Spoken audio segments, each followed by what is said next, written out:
So guys, I've just seen an article today that confirms for me that Conor McGregor versus Michael Chandler is not going to be taking place in 2024, and I'll give you my reasons for that in just a moment.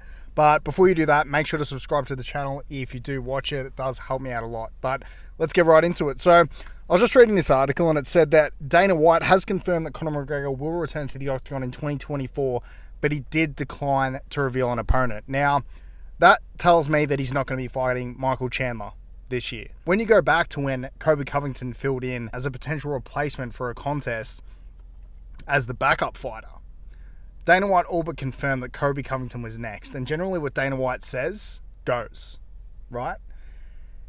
Now, if this fight has been in the talks for the past year and a half, almost year and a half now, Jesus Christ, it's been that long, and Dana White is yet to confirm that Michael Chandler is next, that's got to be raising alarm bells. And it's got to be raising alarm bells for Michael Chandler.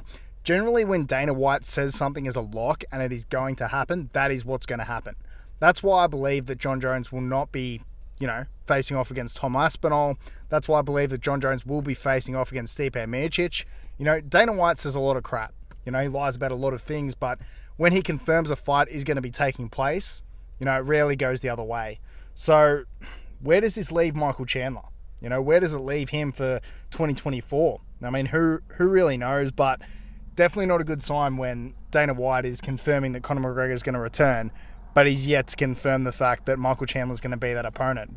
Michael Chandler just continues to go off and he seems to think this fight's his. It's quite embarrassing. I don't see it happening at this point. It's pretty hard to believe. I'm just gonna have a quick look at what he's been saying. So Michael Chandler's clued on. He says, "Smoke and mirrors make the world go round."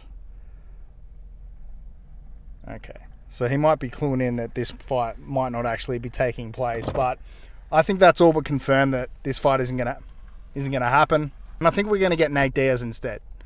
I mean, my reasoning for this is basically, obviously Dana White's being super coy, super secretive about who the opponent is. Nate Diaz has come out and said basically that he wants to return to the UFC, and he's making various hints on his Instagram accounts. So I think this will be the potential bout that Dana White is going to put in place. Conor McGregor versus Nate Diaz. I believe it's going to be for UFC 300 now. I believe this is a bit of misdirection. Obviously, we've got the confirmation of the return, and he's looking for a main event slot for UFC 300. I'm going to put my money on it. Conor McGregor versus Nate Diaz. Michael Chandler is done. What an absolute embarrassment. What do you guys think? Do you think this all but confirms that Michael Chandler isn't going to get this shot against Conor? Let me know in the comment section below. Take care, everyone. Bye.